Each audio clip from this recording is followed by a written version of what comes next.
Donc là, il s'agit d'un groupe de travail créé pour mes élèves de 6e. Donc le but en 6e, c'est vraiment que les élèves entrent dans la langue vivante, qu'ils s'y intéressent, donc c'est pour leur donner le goût et l'envie. Pour cela, j'utilise beaucoup le forum et les informations. Très régulièrement, par exemple, je lance des petits jeux, hein. Alors, on va dire des activités ludiques en anticipation pour leur faire acquérir du vocabulaire et pour pouvoir rebondir sur autre chose un peu plus tard. Alors, je vous montre ici, là c'est quelque chose que j'ai fait assez récemment. Donc là, vous avez déjà la réponse, mais au départ, l'élève a une information quand il entre sur le groupe de travail. C'est une petite devinette. Donc comme vous voyez la petite devinette, là c'est je suis très petit, je suis vert, qui suis-je? Les élèves doivent répondre dans le forum à cette question. Ils peuvent me poser des questions, sachant que je ne répondrai que par oui ou par non. Je peux le présenter d'une autre façon, c'est-à-dire qu'ici j'ai présenté également la devinette, mais sous forme audio. Hello. Do you like playing games? Here is a new one. It is a riddle. You can ask me questions in the forum, but I can only answer using yes or no. Donc voilà, je donne également la même information, mais cette fois-ci sous forme orale. Les élèves, le soir, alors je leur ai pas laissé beaucoup de temps, je l'ai le soir même commencé donc c'est à la maison ou alors au CDI.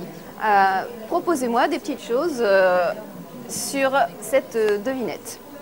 Les élèves ont été absolument très très réactifs. Alors ils sont partis sur des choses basiques, je m'y attendais, hein, sur la grenouille, sur le petit pois, avec des choses assez marrantes. Là, certains m'ont proposé, je suis le fils de Hulk. Pour des élèves de 6e, j'ai trouvé ça assez marrant. Donc voilà, quand j'essaie de leur répondre assez fréquemment. Je les mets sur la piste. Non, je ne suis pas un légume, je ne suis pas un animal. Et puis, le lendemain, comme j'ai vu, ils ne trouvaient pas. Donc, en fin de compte, je leur ai mis juste un indice. Je leur ai mis ceci. Donc, ils sont partis sur du plus culturel. Ils ont bien vu que c'était le 17 Park, c'est-à-dire la Saint-Patrick. Et donc là, ils m'ont proposé des choses en rapport. Alors, vous voyez qu'ils ont été très réactifs parce que j'ai plusieurs pages. Et donc, alors certains sont restés sur le petit pois, mais bon. À la fin, j'ai annoncé, nous avons un gagnant, mais je n'ai pas donné le mot. Donc les élèves se disent, ça a rapport avec ce petit gugus, mais on ne sait pas quoi. Entre-temps, ils ont vu les réponses des uns et des autres, donc ils ont eu du vocabulaire sur le thème de la Saint-Patrick, ce qui m'a permis donc d'aborder plus facilement le thème de la Saint-Patrick. Et donc, je les ai lancés sur une web quest la fois suivante. Voilà, on a pu rebondir, c'est un travail d'anticipation. Je lance très régulièrement des petites choses. La première fois où j'ai lancé ces petites activités qui sont vraiment motivantes pour les élèves, je suis partie. Donc, vous voyez ici, ce sont toutes mes annonces. La première fois, donc c'était sur Halloween. Je leur ai demandé de trouver, je m'étais fait une liste de 10 mots sur le thème d'Halloween, il fallait qu'ils trouvent mes 10 mots et me répondent, il fallait qu'ils me répondent dans le forum. Ça a très très bien fonctionné et en plus ils ont vraiment tous bien joué le jeu, c'est-à-dire à partir du moment où j'avais un gagnant, ils n'avaient plus le droit de proposer d'autres mots.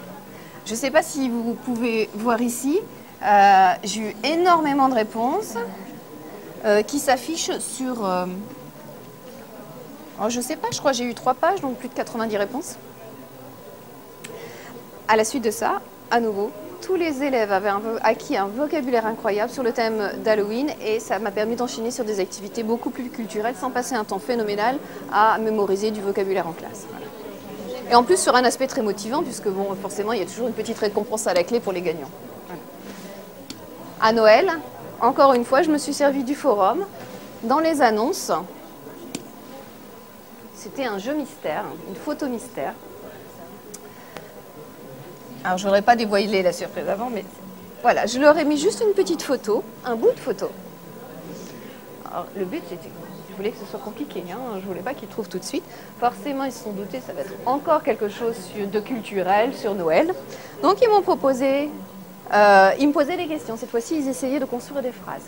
Et je répondais régulièrement.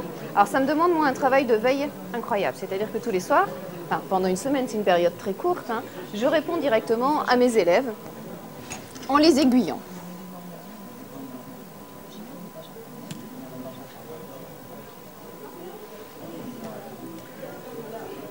Alors voilà les questions. Est-ce que c'est une décoration de Noël? Oui ou non? Donc voilà, je réponds à mes élèves en les nommant, pour vraiment que ce soit quelque chose qui leur appartienne, que ce soit ciblé. Et voilà, je les aiguille. Et surtout, je leur dis, ne vous découragez pas, vous allez trouver forcément la solution à un moment ou à un autre, quoi. Et vous avez tous trouvé la solution? En fin de compte, ils l'ont trouvé. Hein. Alors vous voyez, ça fonctionne vraiment très bien puisque j'ai plusieurs pages de réponses. Ça a duré sur quelques jours, quand même pas une semaine. Hein. Et donc à la fin, ils devaient me trouver.